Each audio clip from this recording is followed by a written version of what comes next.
What's going on, everybody? Mortem here, this time excitedly bringing you what Owlcat Games is working on next, and that is Warhammer 40k Rogue Trader. As someone who has played and covered Owlcat's previous games, Pathfinder Kingmaker and Pathfinder Wrath of the Righteous, pretty extensively, I am, of course, very excited about this, as their two previous works are fantastic games. So, before we dive into some of the more interesting talking points, first up, I would like to go over basically the facts and what we know about their upcoming title, and then we'll get a bit more granular where I can. So, as I mentioned, their next game is, of course, Warhammer 40k Rogue Trader. Owlcat has since confirmed that this is going to be based on the 2009 Fantasy Flight Games version of Rogue Trader. The game itself is going to be a CRPG, which if you watch this channel regularly, you'll be very familiar with. The combat itself is going to be turn-based. According to Owlcat, real-time with pause doesn't really fit in with the system at play in this particular TTRPG, but I do want to mention, before you go out and look up rule books and everything, they are going to be adapting this system, so it's hard to say exactly how much of this is going to be specifically from that TTRPG system, but just know that that is what they are basing it on, though I would not expect a one-for-one remake of that system. Last but not least, if you're unfamiliar with Rogue Trader and what that is in Warhammer 40k, allow me to give you a bit of a synopsis. So, rogue traders in this setting are essentially nobles, merchants, and explorers that are allowed to operate outside of the Imperium of Man, or the human empire, if you will, and they are granted this authority by none other than the Emperor themselves. The physical document that allows this to happen is known as a warrant of trade. This effectively establishes a rogue trader dynasty, as these warrants of trade pass on via heredity, meaning that any rogue trader's future children, etc.,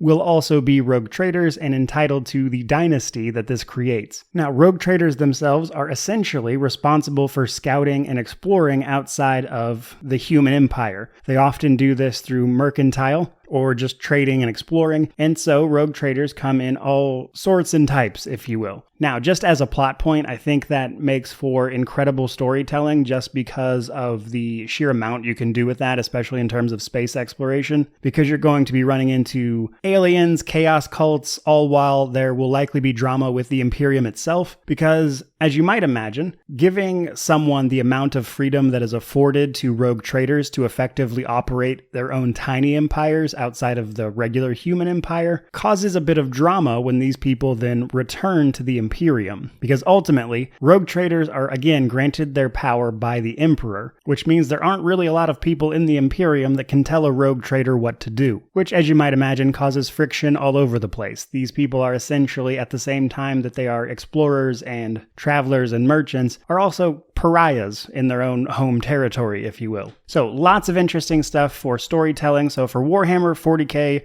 Rogue Trader, we know that this is going to be a turn-based CRPG from Owlcat Games, who has made some of the best CRPGs in recent times. Now, if you're just looking for the spark notes, that's pretty much what you need to know here. Now we're going to dig a little deeper. So for starters, this is a CRPG, and a CRPG is nothing without companions. There are a few companions that are mentioned very broadly speaking. One of them is going to be a Space Marine, one an Aldari Ranger, another a Sister of Battle, and there's even a Space Wolf. Now, I think it's safe to say that the image I probably used for the thumbnail of this video and the people shown in that thumbnail are likely the companions that they're talking about, but we don't have names or anything like that. However, I would say with those companions, it's actually worth mentioning that some of those character types, if you will, aren't actually from the Rogue Trader core books, which goes back to my this is an adaptation of that particular system, and I wouldn't expect it to be one for one. Now, from there, let's dig a little deeper. So if you want, you could pre-order a Founders Pack right now. However, you won't be playing the game for a good little bit. Now, I think this is important because Owlcat's previous titles were funded through Kickstarter, or at least expanded through Kickstarter. However, given the success of Wrath of the Righteous, I think another Kickstarter campaign would have been highly unlikely. But if you want, you can buy digital founder packs to support the development of Rogue Trader here, which will offer all sorts of your standard digital pre-order bonuses,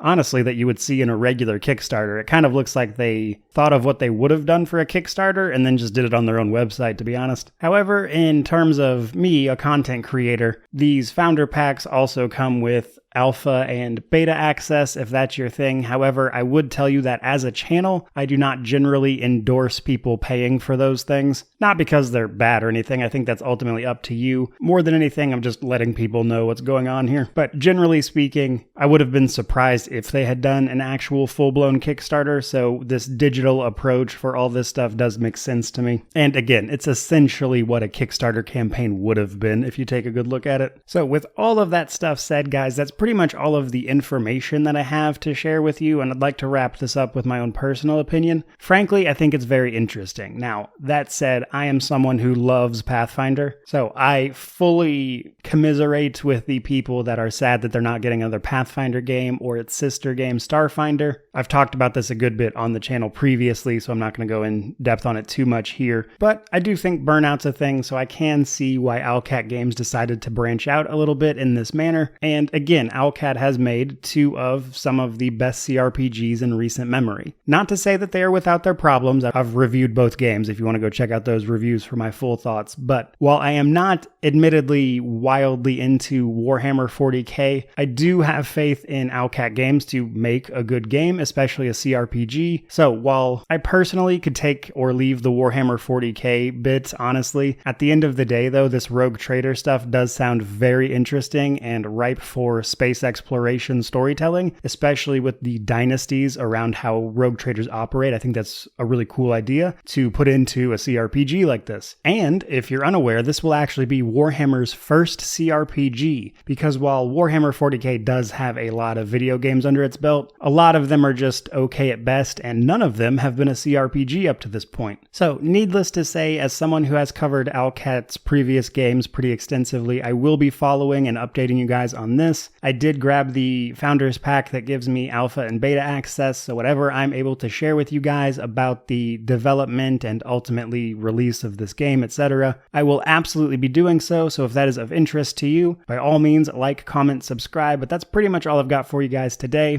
I certainly hope you enjoyed the video, but regardless of any of that, truly, just thank you so much for watching. I really do appreciate it. May you wander in wisdom and have an amazing day.